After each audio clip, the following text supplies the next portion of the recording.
যদি সেখানে আইন তাকে কোনো শাস্তি না দেয়, আমি মনে করি আমার প্রফেটের বিরুদ্ধে যদি কেউ আঙুল তুলে, আমার এর রাইট আছে তার গলাটা কেটে দেওয়ার।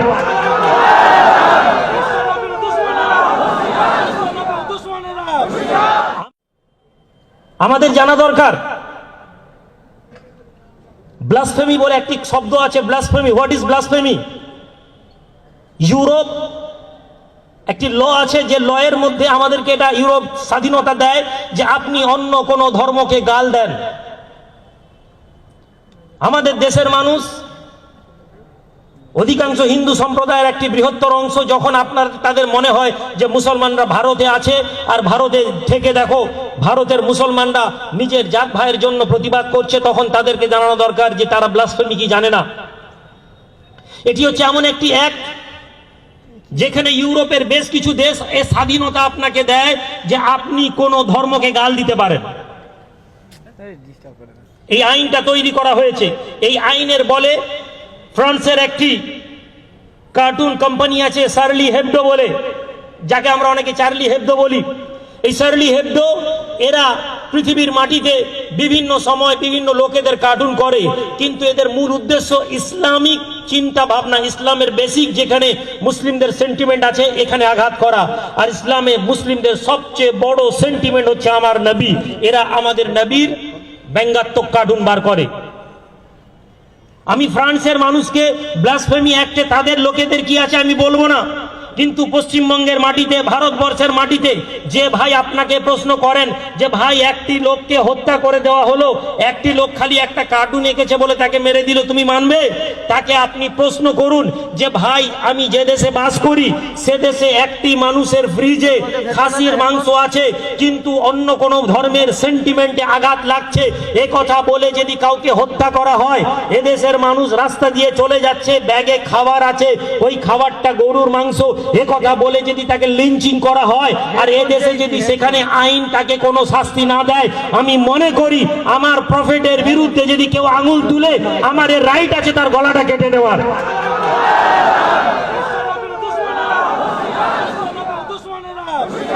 আমার বন্ধুরা, কথা বলতে শিখতে হবে। আমরা অধিকাংশ ক্ষেত্রে আমরা ভুলে যাই। আমরা ভারতের সংবিধানকে মান্যতা দিই, আমরা অনেকে জানি না ব্লাসফেমি অ্যাক্ট হিন্দুস্তানেও আছে, ভারতবর্ষেও আছে।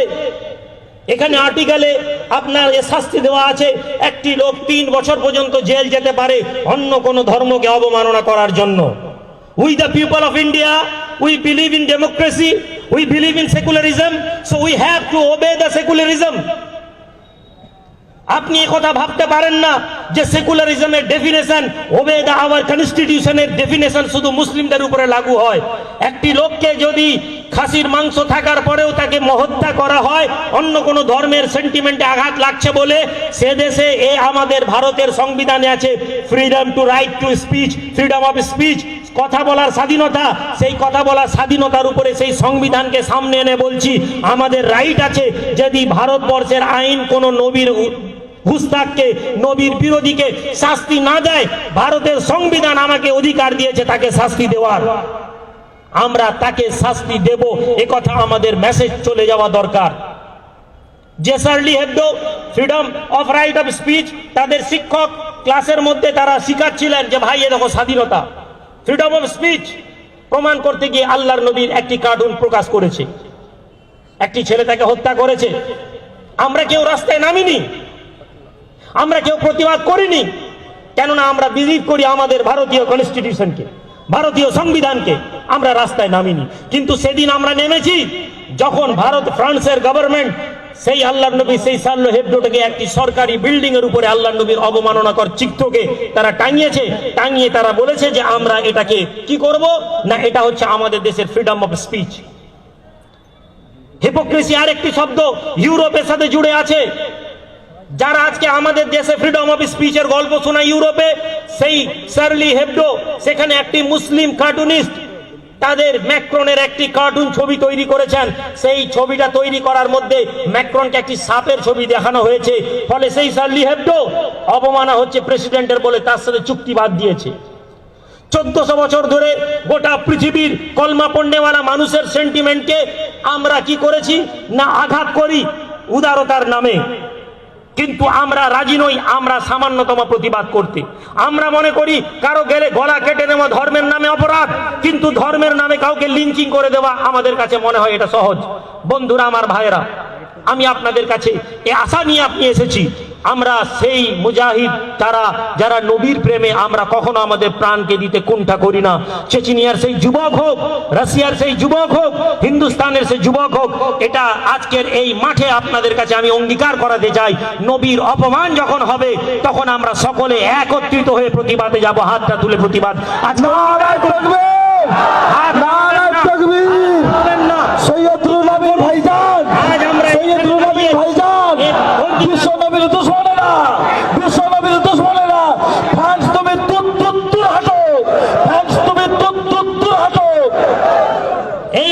করে যাই।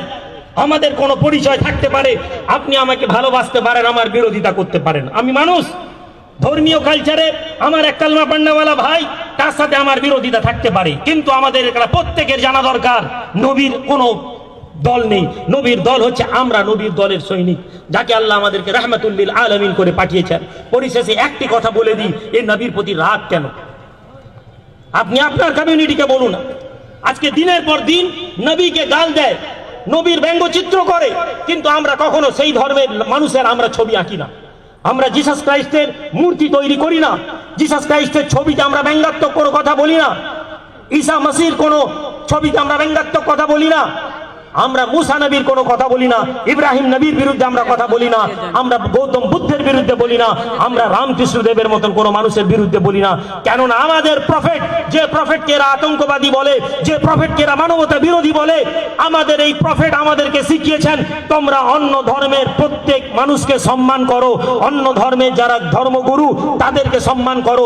এজন্য আমার নবীর গোলামি আমি, এজন্য কোনো ধর্মকে আমরা কখনো প্রতিবাদ করি না। আমরা বলি আমাদের কাছে এমন নবী আছেন যিনি অন্য ধর্মকে শিক্ষা দিয়েছেন সম্মান করার জন্য, এবং তাদের উদ্দেশ্যে বলি এজন্য এই নবীর জন্য আমরা কুরবান। ফিদাক আবি ইয়া উম্মি ইয়া রাসূলুল্লাহ, হে নবী আপনার জন্য আমার মা বাপ কুরবান হয়ে যাক। চিল্লে বলুন, হে নবী আপনার জন্য আমাদের মা বাপ কুরবান হয়ে যাক। হে নবী আপনার জন্য আমাদের মা বাপ, হে নবী আপনার জন্য আমাদের মা বাপ।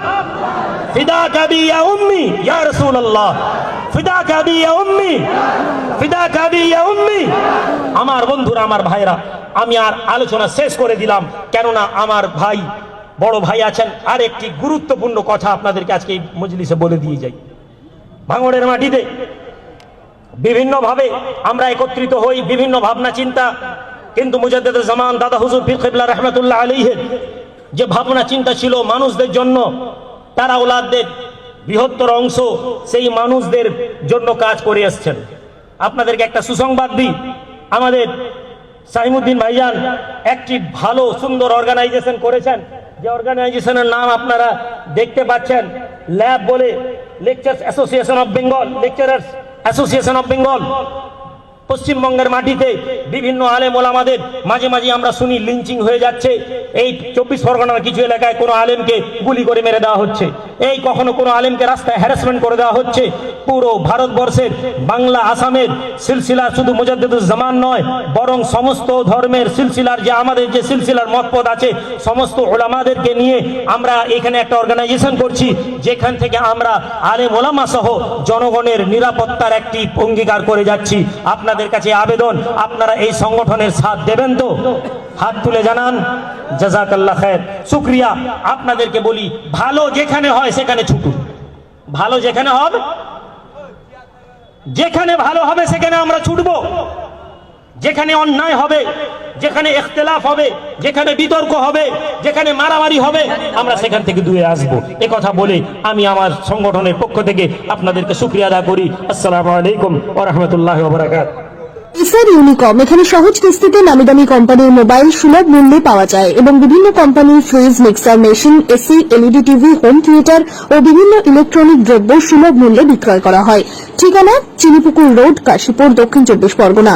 বিস্তারিত জানতে কল করুন 9153200300 নম্বরে।